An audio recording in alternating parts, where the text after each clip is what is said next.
Hi, this is Nagadipti, clinical embryologist, Amrita Fertility Center. క్రిప్టోజూస్పర్మియా చాలా మంది ఈ మధ్యలో వింటున్న most dangerous word cryptozoospermia male ఫ్యాక్టర్లో. సో అజూస్పర్మియాలో ఏంటి అంటే కంప్లీట్ absence ఆఫ్ స్పర్మ్స్ ఉంటాయి. సో క్రిప్టోజూస్పర్మియాకి వచ్చే లోపల ఏంటి సింగిల్ ట్విచ్చింగ్ స్పర్మ్ మాత్రం ఉంటుంది.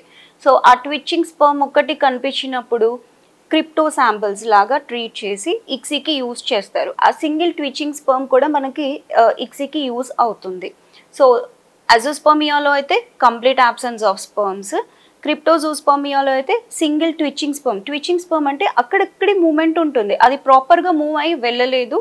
అండ్ ఆల్సో దానికి టెయిల్ కూడా ఏంటి అంటే అంత లాంగ్ ఉండదు, కొంచెం చిన్నగానే ఉండిపోయి అది అక్కడే మూమెంట్ జస్ట్ హెడ్ పార్ట్ని లేకపోతే టెయిల్ పార్ట్ని మూవ్ చేసుకుంటూ ఒకే చోట ఉన్నదాన్ని ట్విచ్చింగ్ స్పర్మ్ అని అంటారు. ఇంకొకటి క్రిప్టోజూస్పర్మియా కాకుండా ఇంకోటి నెక్రోజూస్పర్మియా అనేది కూడా ఉంది. ఈ నెక్రోజూస్పర్మియా ఏంటి అంటే యాక్చువల్లీ శాంపుల్ స్పర్మ్స్ అనేటివి ఉంటాయి, బట్ కంప్లీట్గా మొటిలిటీ ఉండదు. ఈవెన్ ఒక స్పర్మ్ కూడా మొటైల్ ఉండదు అనమాట. అన్నీ మనకి నాన్ మొటైల్ అంటే ఏ కదలిక లేకుండా ఉంటాయి స్పర్మ్స్ అన్నీ.